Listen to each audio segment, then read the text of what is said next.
America, the world's greatest democracy, and at its heart, the vote, the will of the people. But how do you know if the vote is counted correctly? And if you don't know, then what have you got? Democracy?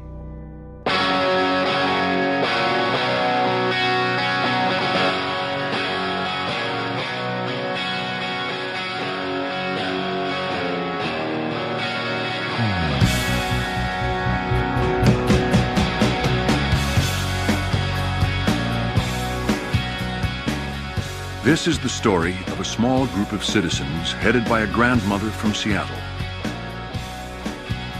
They set out on a journey to ask one simple question: how does America count its votes? What they found was secrecy, votes in the trash, and how to change the course of history. Something broken in the promised land.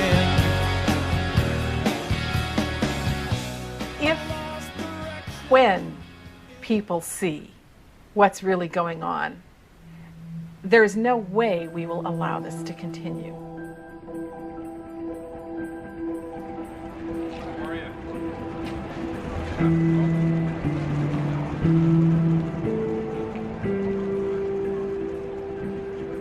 Back in 2000, Al Gore lost the presidential election in Florida amongst the chaos and arguments over how to recount the votes. But no one thought to ask how the computers originally counted the results.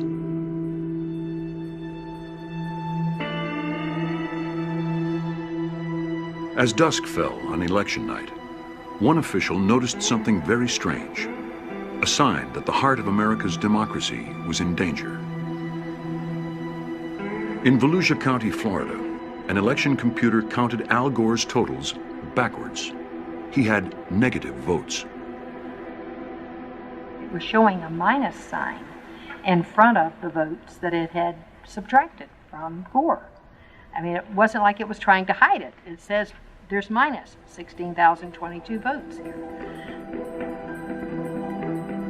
How could a computer that is supposed to protect the votes of you and me count backwards to give a candidate negative votes? Either it was an error, or someone had tried to rig the election. There was an investigation into the negative votes, and it was established that the problem couldn't have been due to machine failure, because only the totals for the presidential race were affected. It looked like a second memory card may have been loaded onto the computer. Memory cards contain the votes, but this second card had disappeared, so they couldn't check it. The origin of the negative votes was never proved, but some engineers thought that it might have been an attempt to tamper with the election. But no one will ever know for sure. The software that counted those votes was owned by Global Election Systems. In 2002, they were bought by the Diebold Corporation. The software is a trade secret.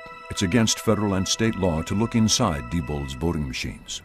I was the chief technical advisor to the Secretary of State of the largest state in the United States, and I was not allowed to look at the software running in Diebold or any other vendor's voting systems. To this day, I have not been allowed to look at that software. Software like this is installed in more than 30 states. If someone tampers with it, or it just malfunctions, then the wrong people can win elections. If that happens, hundreds of representatives, judges, and other officials may hold offices they are not elected to. Democrat or Republican, it affects us all.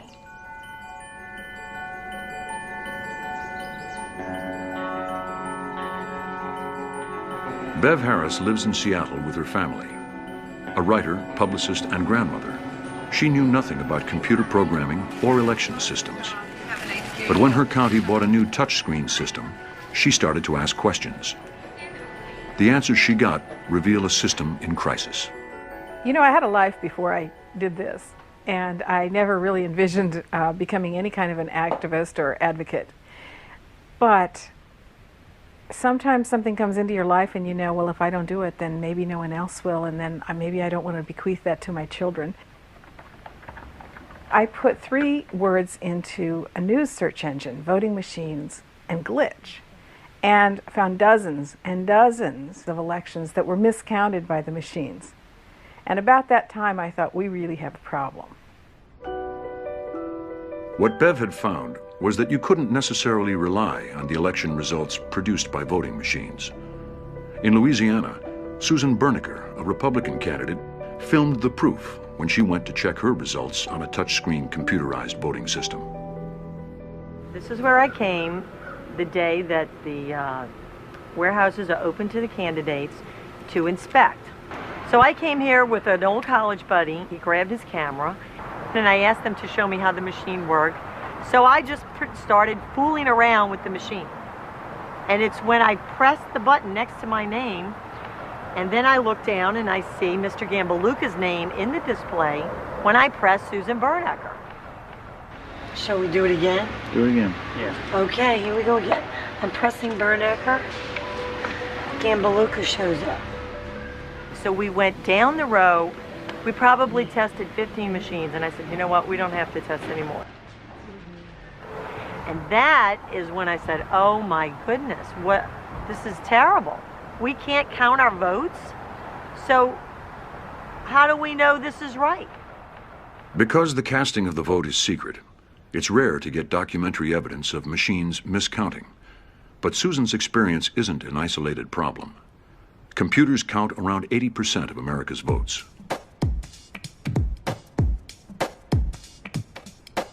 It's the counties that run elections and buy voting machines. So the make and model varies from place to place, but there are 2 major types. On a touchscreen machine, the software counts the selections you make on the screen. Optical scan machines read a paper ballot that you have voted on.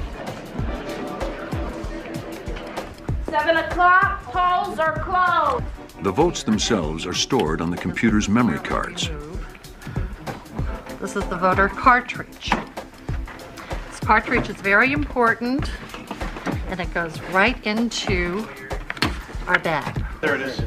These memory cards are taken to a master computer, sometimes called the central tabulator, which reads the votes, adds them up, and then declares the winner. The problem is that you can't see a computer adding up the votes. So, how do you know if it's counted correctly?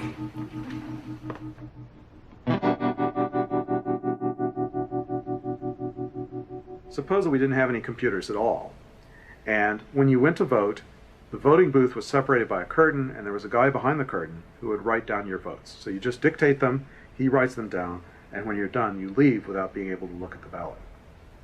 Most people in their right mind would not trust this process. The guy behind the curtain could be incompetent, he could hear your votes wrong and record them improperly, or it could be that he doesn't like your political affiliation and would prefer to see your votes cast for someone else. In an electronic voting machine, you don't have a little guy inside the machine taking dictation, but you have lots of people who are involved in writing the software and lots of people who could have touched the software before it went into that machine. If one of those people puts something malicious in the software and it's distributed to all the machines, then that one person could be responsible for the change of possibly tens of thousands of votes, maybe even hundreds of thousands across the country. That's a very dangerous situation. You know, I began looking into these voting machines, and one reason I was so curious is because it's a secret how they work. The companies that make them keep it a secret. None of the computer scientists felt they could even look at the code because the code was supposed to be a secret. The certification labs that examine it keep their process a secret of what they do, and even the election officials who buy the equipment are prohibited by their contract from ever looking and seeing how it works. What happened next really changed my life. I was looking for technicians who could perhaps answer some questions of mine, and while I was looking for technicians, I stumbled upon an obscure web page. The web page was an old predecessor of the Diebold election systems page, and I clicked a link, And that link took me to a site that was not a web page, but it was more like a library or an online filing system. And it contained a bunch of different files, just like you see on your computer. And within those were more files, and within those were more files. And the files were amazing. They were things like the software specifications, the software itself, the drawings for the hardware, the user manuals, passwords in some cases. It was the crown jewels for Diebold election systems.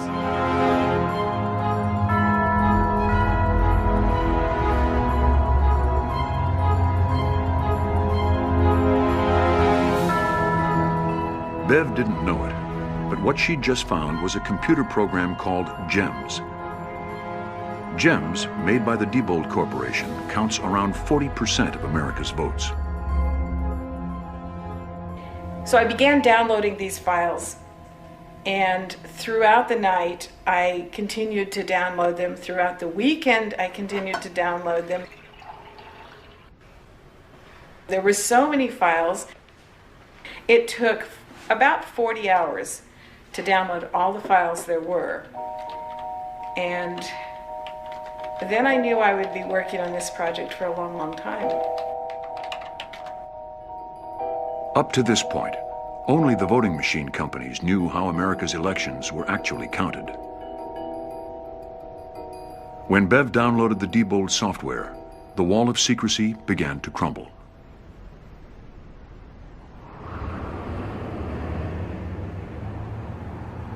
The Diebold Corporation claimed that Bev had stolen the software from their FTP internet site.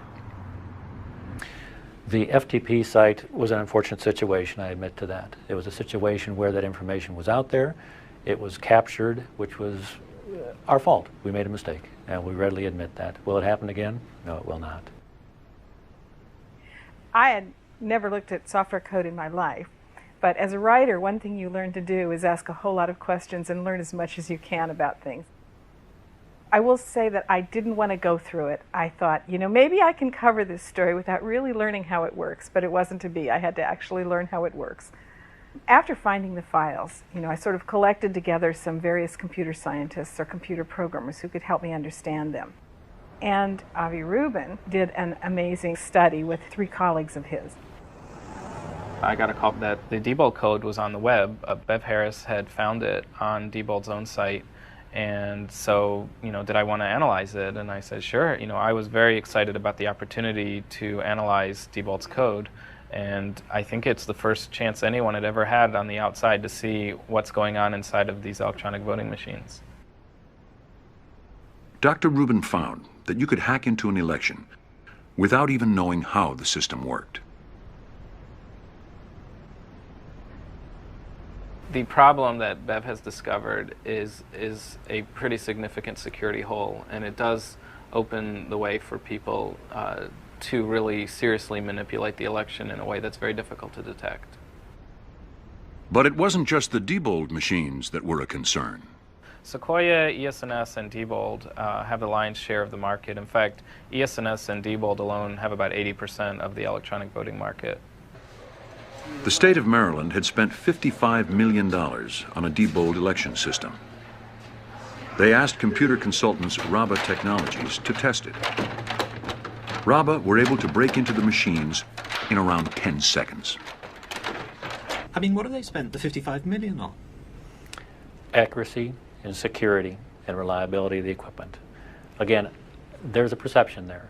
Well, it's more than a perception. I mean, these scientists broke into the machine. I will tell you from what I read in the Raba report, and I've read it very carefully, is that the steps that they took and how they stated that they had affected the machine in an environment of an actual election would be virtually impossible. Most states require that the voting systems be tested by independent testing authorities, or ITAs. But if the machines had been tested, then why were there so many security flaws? And why could they count votes backwards? It seems I have friends, both in private industry, working for these companies, and working in government, that I don't know about and don't know who they are, who know there's something wrong. They're disturbed by what they see, and they want people to know what's going on. What I have obtained here, and these are hard to get your hands on, are two reports. One is for Vote Here, one is for Diebold GEMS system. They're both from Cyber, which is an independent testing authority. They have these extensive charts where they go over all of the different regulations in the FEC guidelines, and they have check mark after check mark saying that yes, they pass, they pass, they pass, they pass. Both of them are the same. You get to the last page, and there's a check mark in the other column. Something wasn't tested. And what was not tested is the security of the system. This is the test that tells us whether these things can be tampered with. And here I have penetration analysis not reviewed by Software ITA. Bev founded blackboxvoting.org, a not-for-profit organization dedicated to consumer protection for elections. She published the results of her investigations on her website. Andy Stevenson, a candidate for Secretary of State in Washington, read her findings and decided to contact her. I was still actually running for office. And my reaction was, bleep, I'm screwed. Bev and I couldn't get any answers from our public officials, no matter how much we hounded them.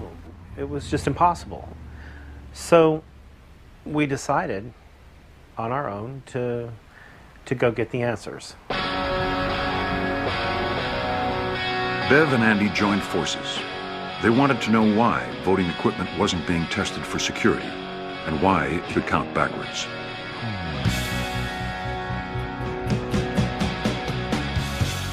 We set out to meet Sean Southworth in Huntsville, Alabama. He is the tester of equipment and software for all the major manufacturers of voting equipment. Something's broken in the promised land.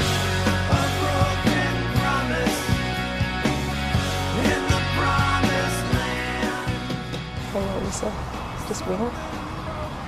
Just do what you do best, darling. Andy was wired with a small camera. He and Bev wanted to be sure that their conversation with Sean Southworth was properly recorded, word for word.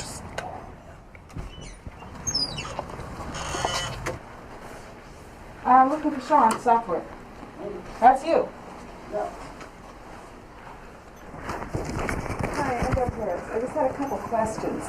Need to test all these things. It's cyber. Cyber is the one that's accredited. That's who you need to be asking these questions. Well, it's actually you, because your name is on all of the documents. Now, all we do is in the FEC guidelines. That's what we do. And we write a report. We test the software, we review the code to the FEC standards, and then we write a report. We don't certify, we don't say, this is the best stuff you've ever seen in your life. We write that report. How do you deal with something where it accepts negative or minus votes? We don't. Doesn't that sound, you just go ahead and write a report? You write in your report that that's a concern? If you ask the EAC, who you should be talking to is who we write the reports for. We can't disclose our reports to anybody. Right, and my question is on minus votes, because we now know that happened. Do we put things in there that have that kind of verbiage? No. I don't know of any time that I've ever put a report out that would say that, because first of all, anytime we write a report, the system's gone through the testing. And first of all, the vendor's not going to want a report that has something negative in it. Okay. So they will retest and retest and retest and retest and retest until they make it right. Until we get everything in there that is done to the standard. Then we write a report. So if Cyber claims the machines passed the tests for accuracy and security, then why are they capable of counting backwards? And why can someone break into them in 10 seconds? What people are saying is, why should they trust these machines? I think the main reason is because everything is tested before it's ever deployed for an election. And it sounds like I'm a broken record, keep going back to that, but that's a very important step. Bev continued her trip across the states. It was clear that the official records weren't going to reveal anything. So Bev started to raid the trash of the voting machine companies and their customers, the counties. She was joined in her dumpster diving campaign by Kathleen Wynne, an activist from Cleveland, Ohio. Go figure. Okay. Have mercy, that was fun and it smells delicious. I mean, it's a hit or miss. It's like shopping. You never know what you're going to get until you go, and you open it up and go, okay, nothing. But you never, this looks like a possibility. I think what we'll want to do is get to some place where it looks like we can be fairly undisturbed, you know, behind a supermarket or something. Bev and Kathleen made dozens of raids. It's legal. When they put documents out in a dumpster in public areas, it's perfectly legal to go get them because they're no longer protecting them. We wouldn't have to do this if our system wasn't secret and hadn't been turned over to private corporations. Digital camera. And unfortunately, what their inner workings are is the votes of you and I, citizens of America. On July 11, 2004, during a raid on Diebold's own trash in McKinney, Texas, Kathleen found some of Diebold's internal accounts. This is some of the stuff that we found actually in McKinney, Texas, in the Diebold trash. I found an accounts receivable ledger. And in the accounts receivable ledger, I was interested to see the top item was actually money due to Diebold from the 8th District Republican Committee. Now that's interesting because this is not an elections office that owes Diebold, which would make sense because they've purchased election systems. It's a Republican political committee paying Diebold. We have a right to ask why they are collecting receivables from the Republican committee. Bev and Kathleen don't know what this item meant.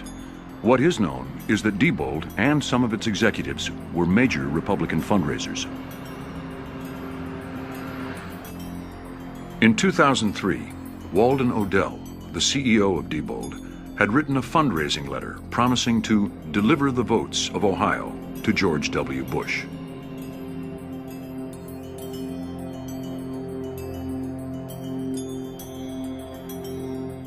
It's important that your company is impartial, isn't it?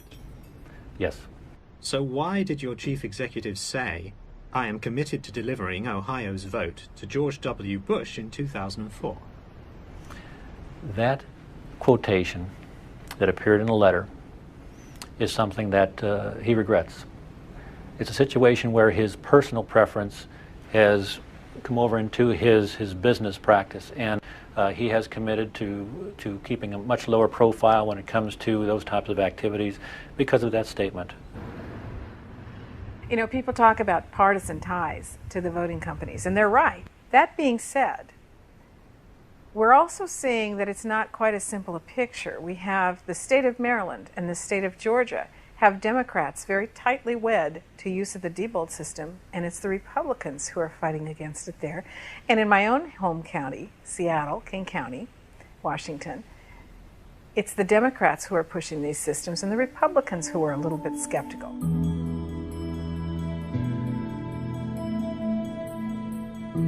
The new battleground was California, the center of the computer industry.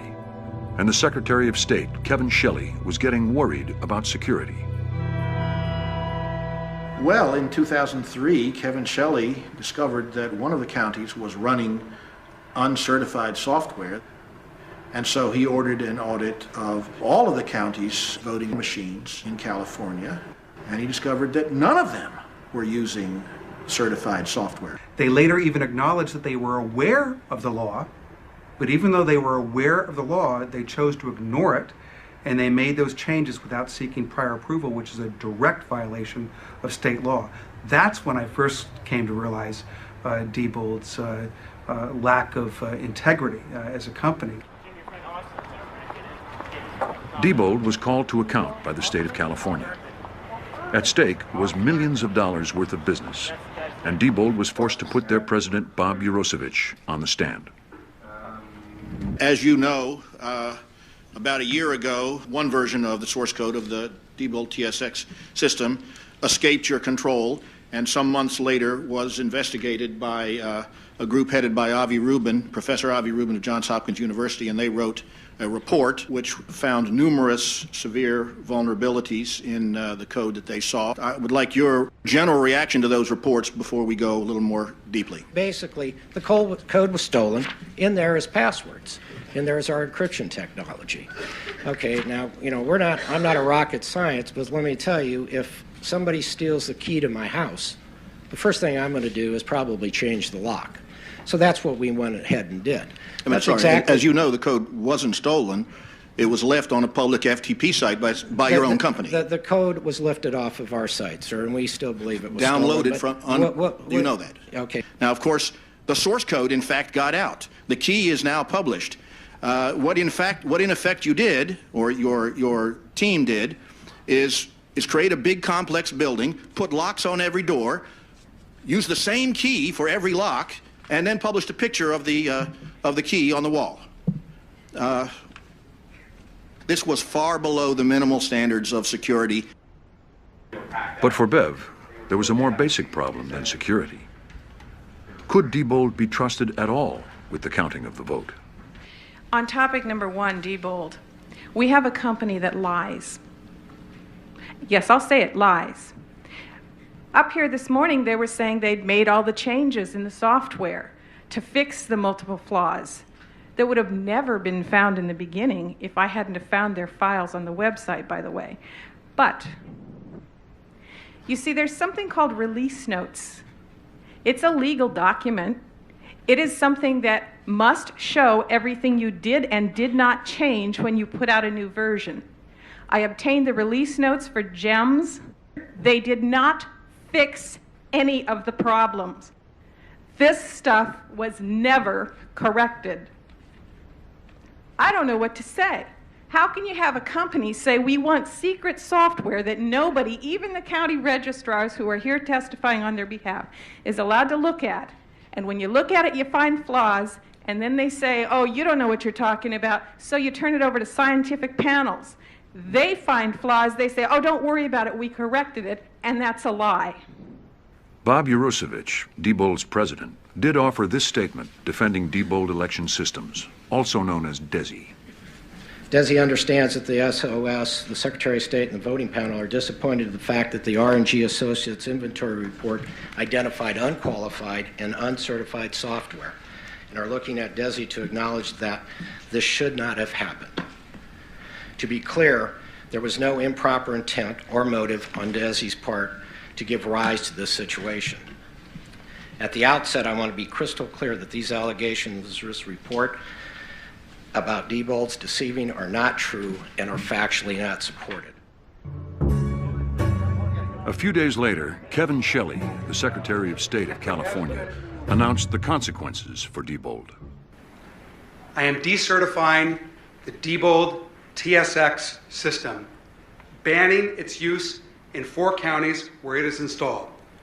Furthermore, I have taken the additional step, and I have the letter here, just signed upstairs, of asking the Attorney General to pursue criminal and civil actions against Diebold in this matter, based on findings of fraudulent actions.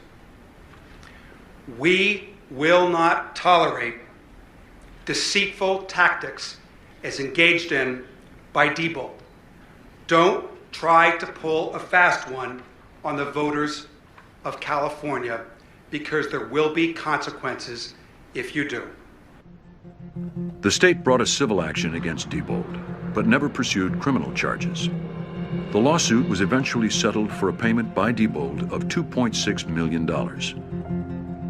Bev was clearly hitting the industry's profitability, and she got legal threats. It was truly a difficult time, and it's the kind of thing where, you know, it kind of can make and break a marriage. I was very lucky that my husband was absolutely behind this, because, you know, here we're looking at each other going, not only do we have no money, but we could get sued by the vendors because they think their stuff needs to be secret, and we could lose everything. And he simply said, you know, my family's been fighting for the right to vote. My husband's African American. He said, my family's been fighting for the right to vote for 6 generations. And we're not going to stop now. In California, it was only the touchscreens that had been decertified. The central tabulating software, GEMS, was still in use. Now, the central tabulator is sort of the one machine to rule them all. It collects all the votes. And every company, not just Diebold, has this central tabulator. Because, of course, the way you vote is you vote in individual precincts. They're scattered around. And there has to be one machine to pull all these threads together, add them all up, and pronounce the winner. Bev wanted to find out if GEMS was really keeping the votes secure. And so she turned to computer security expert Dr. Hugh Thompson. I was at this massive hacker/computer security conference, and I get approached by this grandmotherly figure, and she tells me that, hey, I've got access to the tabulation software from one of the biggest electronic voting manufacturers on the planet. I'm like, wow, that's very interesting. And then she says, can you take a look at it for me? I'd say the thing that shocked me was how easy vote totals could be changed. So imagine you can go into a box and essentially rewrite history, and there's no record of you rewriting history, and the only record of the history itself is the thing that you changed. And that's pretty scary to me. Bev and Hugh worked out a way to demonstrate the insecurity of GEMS. She was invited to appear with her computer hack on national TV with former presidential candidate Governor Howard Dean. All right, Bev, show me how to do this. Well, what we have here is the central tabulator computer. Now, in a voting system, you have all these different voting machines at all the different polling places. All those machines feed into the one machine so it can add up all the votes. So, of course, if you were going to do something you shouldn't to a voting machine, would it be more convenient to do it to the 4,000 machines or to just come in here to one machine and deal with all of them at once?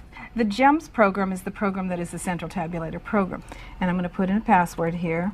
Okay, we're in now. This is the official program that the county supervisor sees. As we can see here, Howard Dean has 1,000 votes, and Lex Luthor has 500. So you're beating Lex Luthor, and we're 2-1. Yes, and Tiger Woods unfortunately doesn't have any votes yet. All right. All right, let's close this out. I was just showing you the legitimate way to go in and look at votes, which All of course right. you can't tamper with. Go to the Start menu, and I'm going to show you something tricky. And I want you to go to My Computer and just click that. And you're going to see go to Local Disk C and go to Program Files. Go to Central Tabulator Votes and then go to the sum of the candidates, which is that table. You see we have 800 votes here for you and 400 for Lex Luthor. Let's just flip those. We'll make that 400. And we'll give 100 votes to Tiger. Let's just see what happened here. We'll go back into GEMS the legitimate way. And as you can see now, Howard Dean only has 500 votes. Lex Luthor has 900 and Tiger Woods has 100 votes. We just edited an election. It took us 90 seconds. Diebold and election officials all over the U.S. still insisted that their systems were secure. They said that despite Bev's GEMS hack, there were checks and balances, and that inconsistencies in vote totals would be detected in an actual election. This was just 2 months before one of the closest presidential elections ever. Those checks and balances were about to be tested. Oh my goodness, you're getting so big.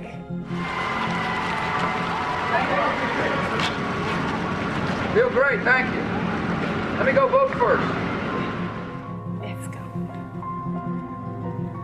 Okay, let's see if I can follow instructions. The world watches our great democracy function. All right, we'll put you down for a second, sweetie. It's that magic moment when the greatest democracy on the face of the planet gets to show the world how we work. It would be nothing better for our system, for the election to be conclusively over tonight, so that I think it's going to be me, so I can go on and lead this country. The politicians said everything was fine, but it wasn't. The machines weren't just insecure. They malfunctioned, leaving thousands without a vote. And now, nobody knows. On Election Day in 2004, we, like a lot of other organizations, had a voter helpline where people could call in and let us know the problems that they were experiencing. We logged in over 200,000 calls, and many of those people left a voice recording of what they actually experienced. When I made my selection, it jumped from the square that I touched to the square above. They said half the machines were broken. There was one voting booth, one, for 3,000 people. 7.5 hours in line to vote. And they put 2 machines in another area with only 300 people and gave us 2 machines with 3,000 people. And they have a lot more in the outlying, richer communities, and they don't have lines there. I'm hardly around the first of the 3 rooms that I have to wait. The line is out to the street. 4 to 5 hour wait, you can't do. You can't do that. Women with children having to stand outside in the pouring down rain. There were a lot of people who ended up not being able to vote because they just couldn't stay in those lines. There were a lot of elderly people there. It is not the people who do the choosing. Everything is so fixed. It's so fixed.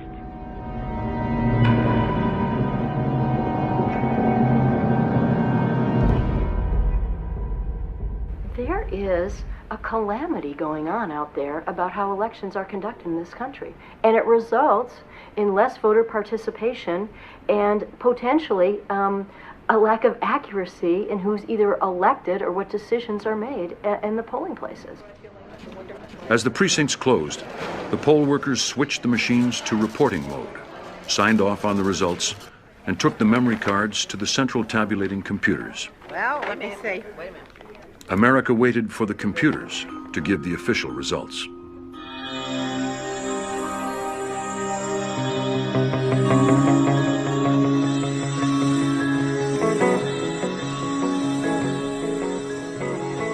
Go to John first. Karen Hughes sounding pretty upbeat right now. John, what are you hearing? But look, no Republican has ever won the White House without winning Ohio. That is a cliche. We repeat it a lot, but it also happens to be true. They've always said yes, Wisconsin and Iowa. If you look at the voting returns coming in right now, the latest I brought up a few minutes ago, I believe Senator Kerry has a narrow lead in both states.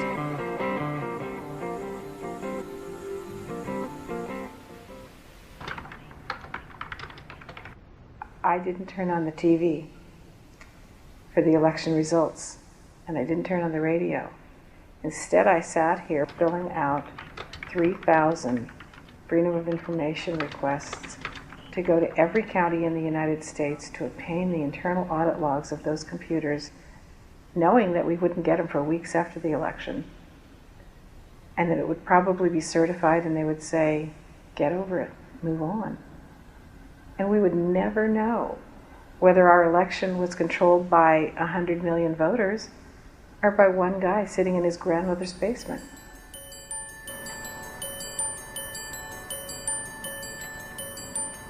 Black box voting needed the logs of all activity on the voting machines so that they could conduct an investigation for the people. They wanted the vote count to be independent from partisan politics.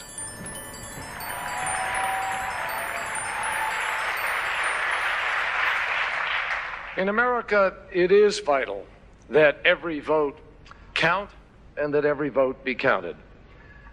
But the outcome should be decided by voters, not a protracted legal process. I would not give up this fight if there was a chance that we would prevail. But it is now clear that even when all the provisional ballots are counted, which they will be, there won't be enough outstanding votes for us to be able to win Ohio. And therefore, we cannot win this election.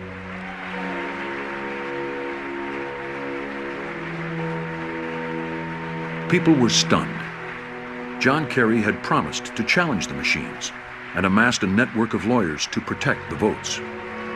And then, Kerry stopped any investigation by conceding, less than 12 hours after the polls had closed. Cliff Arnebeck, an Ohio election attorney, spoke with John Kerry shortly after. A call from Senator Kerry comes into the hotel room, which a group of us are there meeting with Reverend Jackson. Reverend Jackson puts his phone on the table, hits speaker, and we're now in a conversation. The first part of the conversation is a dialogue between counsel and Kerry. And part of that dialogue includes Kerry sharing the fact that in New Mexico, no matter what the demographics of the jurisdiction are, if the votes are being counted by optical scan machines, they're coming out for Bush. This is, to anyone who's familiar with the situation, this means Kerry knows there's fraud in that election. And the optical scan machines are the clue? Yeah, what he's saying is that it's the optical scan machines are being rigged to produce a result for Bush, contrary to what the votes the voters are casting. So this is not our conspiracy theory. This is not something we have to prove to Kerry. Kerry is sharing this as a matter of fact. Because Kerry conceded the incredible resources that he had organized for potential post-election litigation was not in the picture. Kerry conceded, even though the results were from software he knew could be rigged, and the independent exit polls had predicted his victory. Now it was clear that the citizens would have to investigate the election themselves.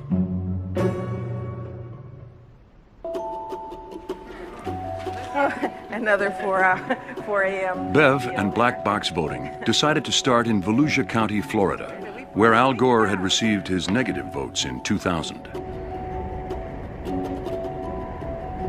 Bev wanted to start by checking the printed results from each voting machine.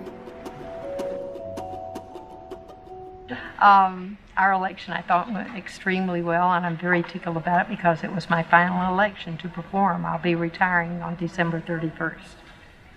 So you can imagine how I was praying to come out with a smooth election at the end.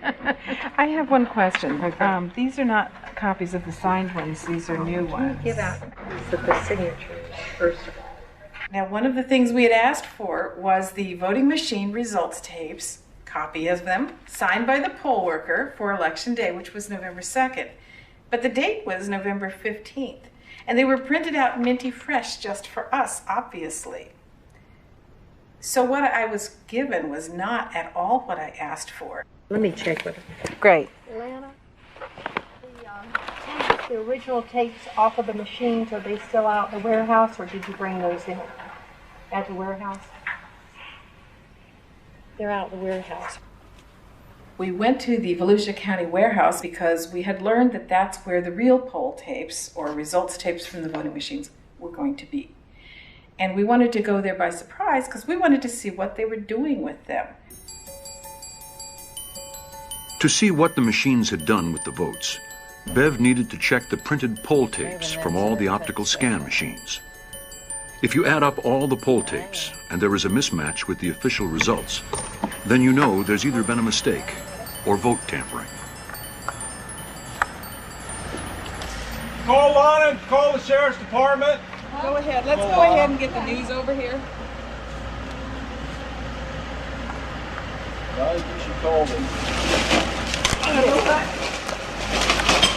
Ballots, secrecy envelopes, poll tapes. We have a public records request for these. I don't feel too good about the fact that they're being thrown away. Show me a ballot. Oh, you flip it out over a sample ballot. Go call them. Here, call Lana. And in fact, I'll submit a public records request for everything in this bag right now formally, and that way we can look through it and we can give that to you, and we'll be on our way. You are going to pick up this garbage. Sure we are, absolutely. Do you need any bags? Yeah. Well, I'm going to grab these poll tapes, which I have an active public records request for, and I've had all kinds of problems getting them from the county. You didn't get that poll tape from in that bag. I sure did. And videotaped it. Let me see it. Nope. No, I'm not going to. I'll be right back. Nope. Probably it's not the only one. I got others. Basically, you're making a molehill a mountain.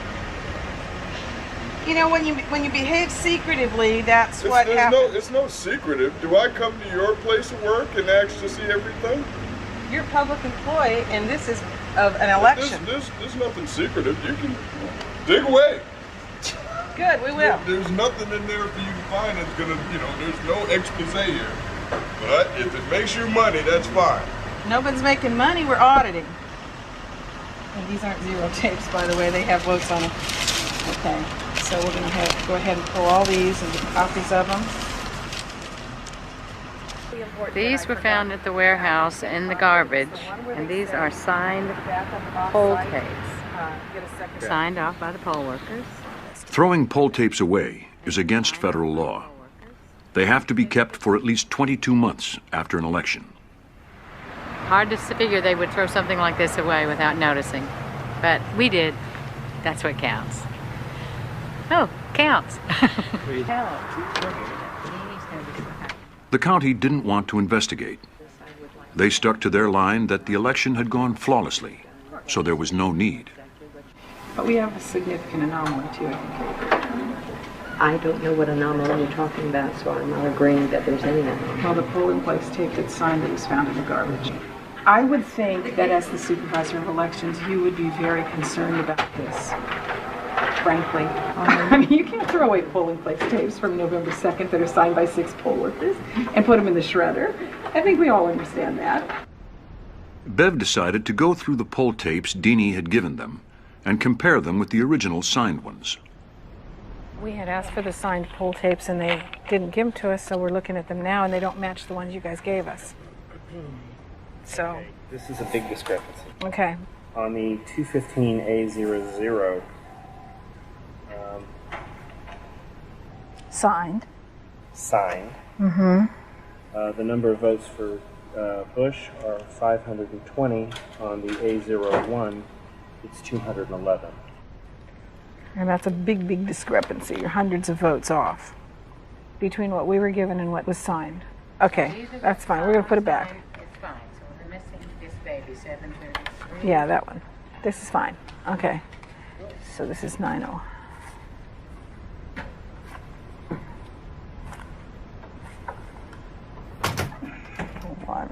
Okay. So what is your one that you're working on right now? 723A01. Well, some emails. Meanwhile, round the back of the county offices, 2 sharp-eyed local residents were investigating. That's amazing. Hi, I'm Susan Pinchon, and I'm the Executive Director of the Florida Fair Elections Coalition, and I am going through the trash at the Supervisor of Elections office in DeLand, Florida. Oh my God, look at this. How did I get this? All right, let me Things take you this don't stuff understand over. now, you'll look at it later and you'll understand it. Okay, I'll be right back.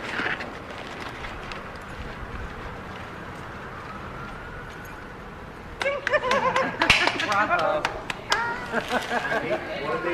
These are polling tapes, and actually one of these tapes are the ones that we were missing from this morning. This is great. You found the missing tapes in the garbage. And you should see me now. I'm in Volusia County, Florida, home of the negative vote totals.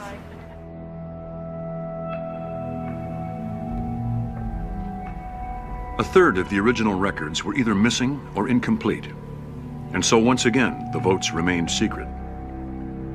If Volusia County was a bank and threw away the documents that added up money instead of votes, then the feds would have investigated immediately. But the feds stayed away, and while black box voting was able to show the secrecy itself, no one knew what the results really were. Our democracy could go out of business. We won't have a republic left. It won't be recognizable if we don't get rid of the secrecy. It was not set up to be a secret system. It became a secret system. And if we don't open this thing up again and quickly, we will never again see what's going on. We've given it up. We've lost it. We're going to have to go back in there and take this back by whatever means necessary. Revote Ohio! Revote Ohio! In Ohio, citizens were angry, claiming that the election had been fraudulently counted and that voters had been turned away illegally. They needed a recount. In the end, It was the Green Party's presidential candidate, David Cobb, who decided enough was enough. I launched a recount in order to investigate the allegations of voter suppression and fraud that were pouring in. This was a chance for black box voting to really find out how the votes are counted. And Kathleen went back to her hometown, Cleveland, in Cuyahoga County, Ohio. In the promised land, a broken promise. In the promised land, something broken in the promised land. Being that this was December, January, when the recount was going on, the snow and blizzards and traffic, we would laugh and say, well, you know, this is what we have to do to get our democracy back. We'll do it, although we would rather be home in front of the fireplace. Cleveland, in Cuyahoga County, is the largest jurisdiction in Ohio, with around 1 million voters, large enough to alter the outcome of the presidential election. A swing county in a swing state. What are you getting up so early for today, and what are you going to go do today? We're going to count the votes and make sure they're counted right. The reason that I bought a camera is irrefutable proof. I didn't ever want to be misunderstood or misquoted, so that way there'd be no question. Good morning, everyone. How's everyone doing?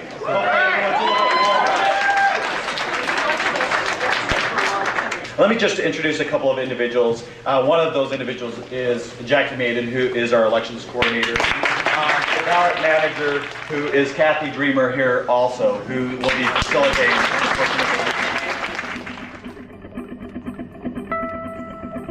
Cuyahoga was still using punch card ballots, counted by a computer running secret software. The only way of checking this computer's results is to hand count the ballots. Under Ohio law, however, you must first hand count a random 3% sample. You are only required to recount all the votes if that sample doesn't match the computer results. Tell me how you feel about this today. Well, it's exciting. Like you said, it's part of history. You know, it just, we do recounts all the time. It's not that big of an issue for us. It's just for the public to see it. Recounts are not just for the public to see. The public is meant to check that the election results are correct. After all, it's their vote. Almost immediately, the observers suspected that someone had tampered with the ballots. It seems like all the Bush and the Kerry seem to be like clumped together. So there might have been some pre-sorting. Somehow those cards were manipulated so that they were grouped. And I don't know anything about how that happened. Nobody's been able to answer that question for me. We've got about 2 more hours worth of work on hand-counted ballots. And that's it? And then we'll continue to run through the tabulation machine. And they're starting to inspect poll books, and everything's going very well. Great, thank you. And I did manage to capture all the election officials saying everything's running smoothly, everything's going perfectly. So whenever they say that, you know, they've done something to make certain of that. Later, the county prosecutor charged that staff had counted a large number of precincts in secret before the public recount. Then they kept back the ballots that didn't add up, giving the citizens a 3% sample that wasn't random and wasn't legal. What's the process by which the 3% of precincts for the hand count? Just 3% is a random pick to make the. How do you do the random pick? To make the number. Yeah. We just pick. We're just trying to get to the number. Okay. And who's the person that makes that decision? Ms. Draper and her staff. Yeah. And her staff. So when it's not really truly random then? Our random is our random. Right. And that we have that option to select. Yeah. And it's just, I mean, we've always selected. This department has always selected what precincts we're going to use. Jackie Maiden later stated that she had been following the normal procedure in pre-sorting the ballots. However, she also said that to her knowledge, there was no discarding of any precincts which did not add up, and she did not believe this had occurred. But the other 97% of the ballots were never recounted, and no one knows if the software had added those votes correctly. The recount is nothing but a charade. It's a complete and utter waste of time. It's a bit of theater, if you will, and it was done, in my opinion, to ensure that there was never an actual recount conducted, but more importantly, to ensure that there was never an investigation into the underlying allegations of voter suppression and election fraud that took place. Mr. President, the certificate of the electoral vote of the well-known and great state of Ohio seems to be regular, informed, and authentic.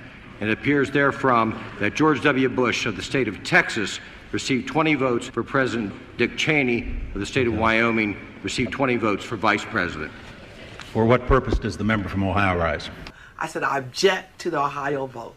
And before they could ask me, I said, and I do have a senator. There had not been a challenge to the presidential vote in Congress for over a century, and it was recognition of the failures and disenfranchisement in Ohio. Has the senator signed the objection? The senator has signed the objection. An objection presented in writing and signed by both a representative and a senator complies with the law. I raise this objection because I am convinced that we as a body must conduct a formal and legitimate debate about election irregularities. I raise this objection to debate the process and protect the integrity of the true will of the people. When I made a decision in conjunction with Senator Barbara Boxer to object to the Ohio vote, you would have thought that I shot somebody in the head and that I wanted something, something terrible. The problem we confront with this debate is that it serves to plant the insidious seeds of doubt in the electoral process. They accuse the president, who we are told is apparently a closet computer nerd, of personally overseeing the development of vote-stealing software. We also were all elected under the same rules and regulations that we're discussing today. I don't know that we helped the process. I don't know that we helped the process by casting doubt on what all of those people that work at elections all over America do. Those favoring yeas and nays will rise. Sufficient number has arisen. The yeas and nays are ordered. Members will record their votes by electronic vote. Although the Ohio election was certified by Congress, politicians had been forced to look at a system that served themselves and not the people. Tragically, around the same time, Andy Stevenson was diagnosed with cancer. He died in July. Maybe this is the legacy I'll leave. Maybe I'll leave this behind for people to remember me, so that when I do go, when my time comes to meet my maker, I'll have something, a little piece that I left behind that people can point and say, well, yeah, he was here.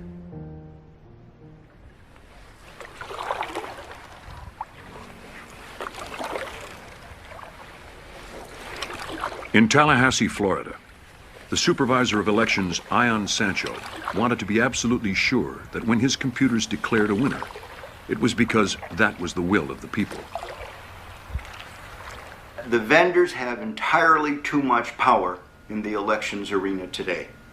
Election officials are really overly dependent upon the vendors. Vendors control what kind of technology may be offered in a state. We're essentially hostage to the financial desires of private interests to conduct the most public of our procedures, public elections.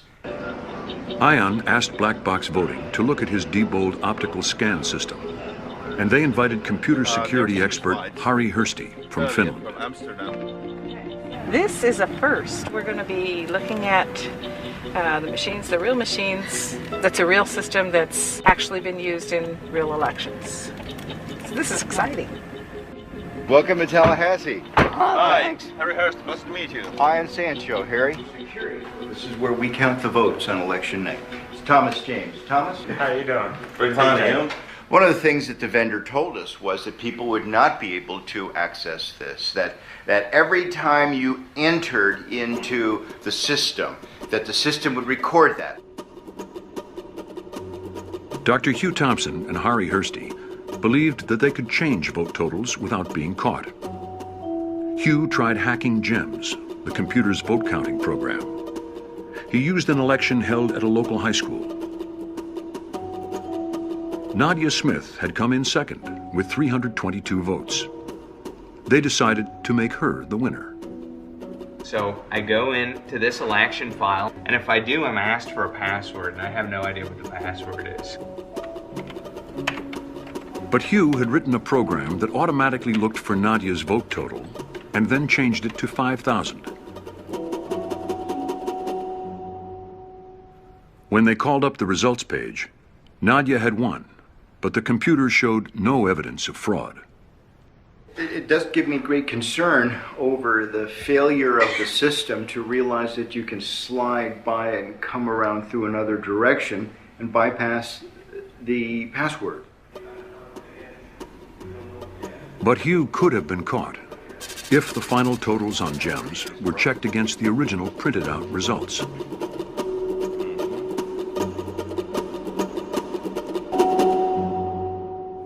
Hari realized that every vote is stored on a memory card before the totals are printed.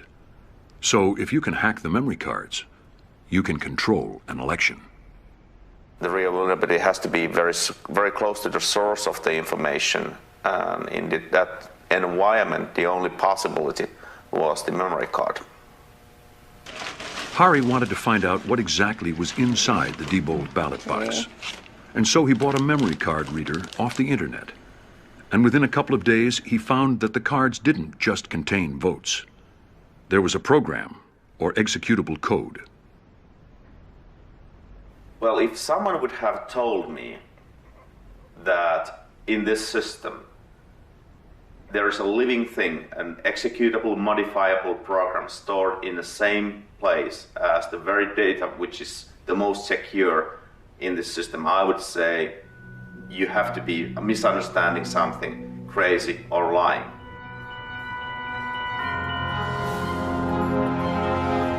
Hari wrote a report for black box voting, warning that this program, lurking in the memory card, could be used to change the result of an election. What happened after that was that Diebold basically dismissed and stonewalled the report. Diebold sent letters to officials across America denying that there was any executable code on the memory cards. Back in Cuyahoga County, Ohio, home of the infamous recount, the chair of the Board of Elections, Bob Bennett, was on the brink of investing $20 million in Diebold systems. It's a standalone system. Votes are encrypted, so if anyone tries to tamper with those election results, it immediately shuts down the system. So you've got built-in protection within the system. I'm sorry, you've been very kind. No, all right. So far, you're doing fairly well. Thank you, sir. Bob Bennett was also the chair of the Republican Party in Ohio, the party that Diebold had raised money for. Citizens were there to record, observe, and hopefully make a difference. Among them, Kathleen and her college buddy, Victoria Lovegren. Basically, I would like to know why. What were your decision rationale? For even your own criterion, Diebold does not win. Well, it's a bad decision, and it's gonna come back to bite you because you're already in trouble. People do not trust Cuyahoga County. They do not trust the recount here. You're in trouble. right now, we are still in the process of completing the negotiations on the Diebold contract. We have made that selection. It's not likely that we're going to go back unless there's something drastic that happens in that and change our decision on that. So Bev decided it was time to make something drastic happen. 3 months later, Diebold was back in town to complete the sale. Knowing that Diebold was going to be showing up at a public meeting, the next strategy was to go there and get their head engineer on videotape saying, you can't change the votes on the memory card. So my question for Diebold would be, again, either do you not know what was done in these security tests, or did you just tell something that's not true? I think that deserves a response from Diebold and Ms. Harris's question. The question was changing votes, and did they know or not? It is my understanding that because there is no executable program on the memory card, that the actual votes on the memory card cannot be altered. Could you remind us, are you an engineer yourself? No, I am not an engineer, but I can work with our engineering crew. In fact, Pat, I'll step up here for 1 second. Hi, I'm Pat Green. I'm Director of Research and Development for Diebold. Okay. Ms. Harris, could you phrase your question again? Can votes be changed using only a memory card? No, I do not believe votes can be changed using only a memory card. That particular situation is detected by the software. The report that was written, that I have read, guesses that something like that might be possible, but says that they did not actually accomplish that or even test that. These are very strong statements. These are statements that we took to be a challenge. These are statements that we wanted to find out if they were true or not. And so Bev went back to Tallahassee to see if votes could be changed. For Ian, there was another reason to test the memory cards. As one of the most trusted Florida election officials, he had been appointed to oversee the 2000 presidential recount. The recount might have discovered why Volusia County's computers counted backwards to minus 16,022 votes. But when the Supreme Court stopped that recount, Ian was left with unanswered questions. One of the reasons that interests me about the Volusia County situation and what happened there is that we in Leon County use the identical voting system, the Diebold AccuVote 2000. And in the 17 years that I've been an election administrator, my experience is that that kind of subtraction cannot occur accidentally. Someone consciously tried to affect that computer system and consciously tried to perpetuate a fraud, to steal votes.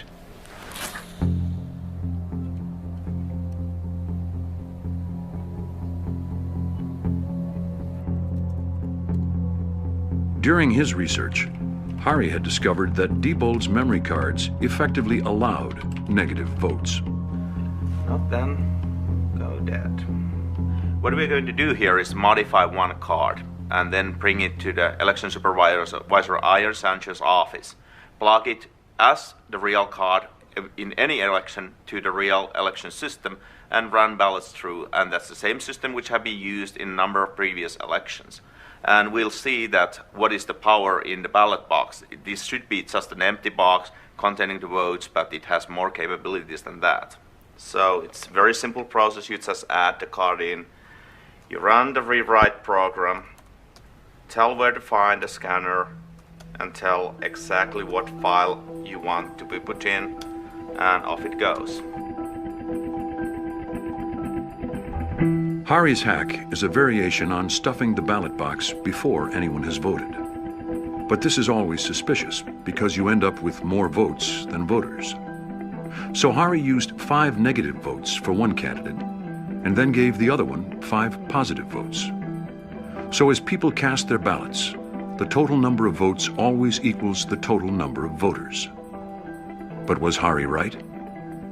Black box voting went back to Tallahassee for the ultimate test. Bev asked Susan Pynchon from Volusia County to observe. She too had found evidence of problems with the memory cards while sifting the trash from the Volusia County Board of Elections. This is from Mark Early of Diebold, and it says, how did the number of memory card failures on election day increase from the 17 reported on November 3rd to 25? I don't know if we'll ever know why these memory cards failed, or if, see, one of the big questions in my mind is, did they actually fail? Or could they have been used for other purposes? Hi, how are you doing, Nice Susan? to see Good you. to Hi, see good you. to see you. Susan Berniker from Louisiana and Dr. Hugh Thompson also came to watch Hari's hack. Hello, Dr. Thompson. Good to see you. Always good to Always see you. good to see you, Kathleen. Come on in. Well, let me tell you what we're going to do today. We have constructed a mini election, but Harry Hersey, as you have served as a technical advisor of how to do this, we're going to ask you to remain outside. After you, let me introduce you to my election staff.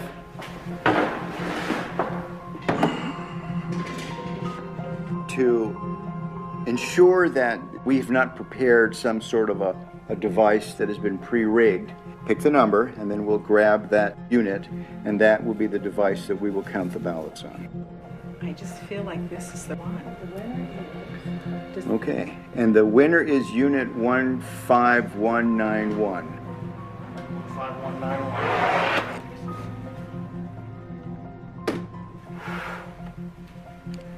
What we have here is a programmed optical scan ballot.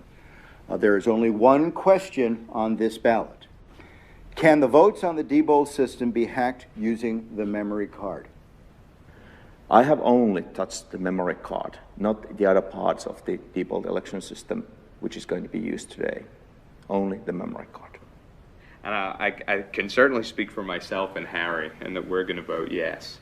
All right, then let's have the rest of us vote no.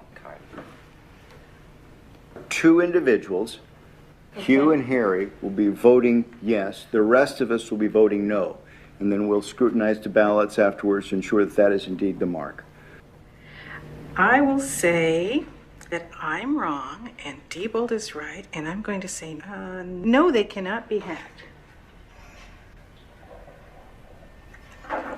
It's impossible. So I vote no.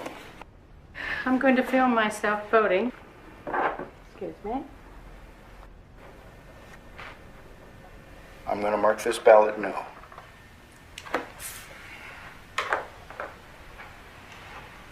Dr. Thompson? I am going to mark this ballot yes. I've seen some pretty concerning things. Well, it's down to you. You're the last voter, Harry. All right. I think it could be. So I vote for yes. You will be the second yes. All right. Here is the memory card I have touched. Okay. Now, this is the only piece of Diebold equipment that you've used. That's correct. Well, thank you. Let me take your ballot in. This card will go into this slot. The next activity that the election worker does on the morning of the election is turn the machine on, making it live to receive votes. When you do that, this machine will produce what is called a zero total tape.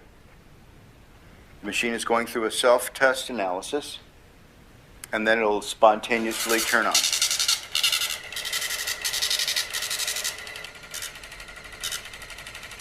This is Harry's card that is telling us that there are 0 votes stored in the memory. Okay, let me get the ballots. Let's insert a yes ballot. We're going to put in another no. 7. And the last no ballot, 8. Placing the ender card in this device and telling it to turn off its counting function and do its reporting function will now cause the voting machine to print out a tape reading the number of votes that it had just read.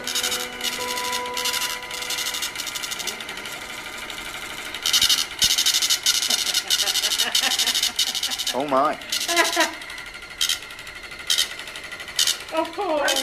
Oh no! What is it? What is it? 7 yes, 1 no. Oh my God!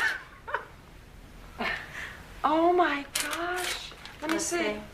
Here's the tape. 7 people said it could be hacked. And we put through 6 and 2. 6 no's no and 2 2 yes. Oh my gosh, do you know what this means?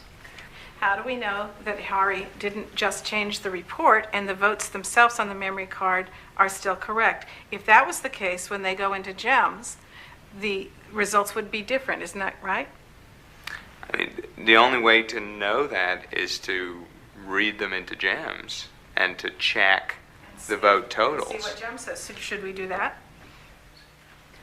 I think we should, because I want to confirm for my own analysis, is this just a superficial Right, that's a good question. Did we just change the words on this paper?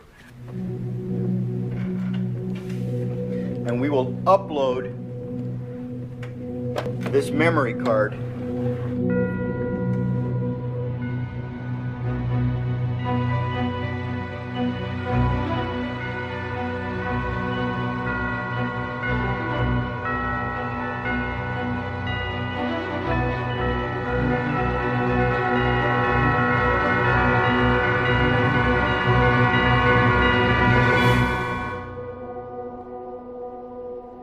if I had not seen what was behind this, I'd have no reason not to. I would have certified this election as a true and accurate result of a vote.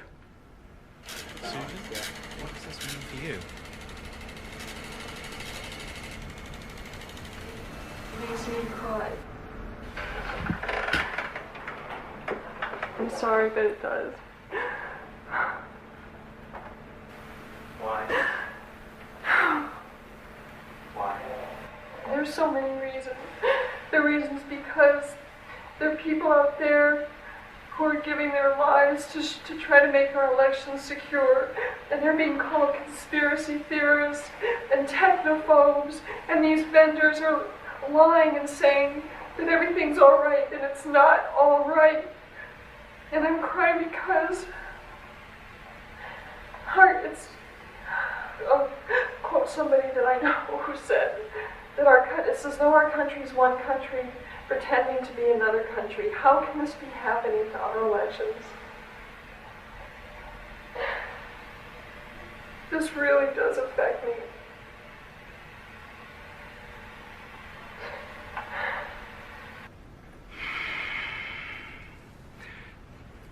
I don't know exactly how to describe what I saw here.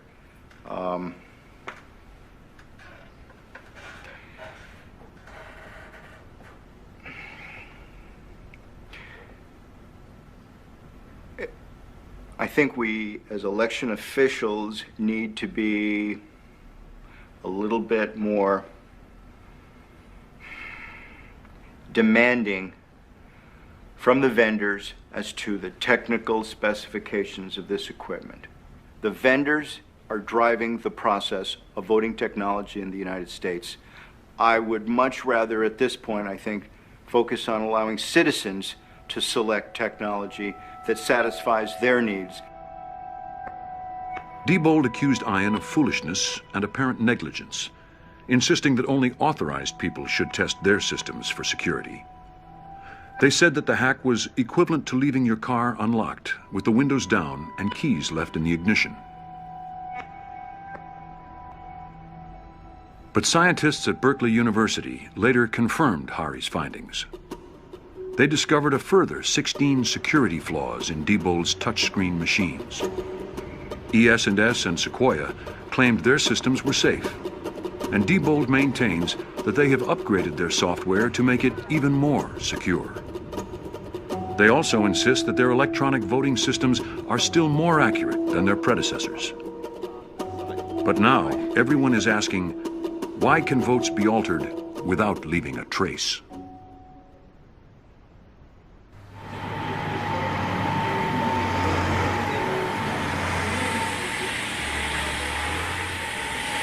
Cuyahoga, however, did not change their minds after the hearings and spent $22 million on touchscreen and optical scan machines from Diebold.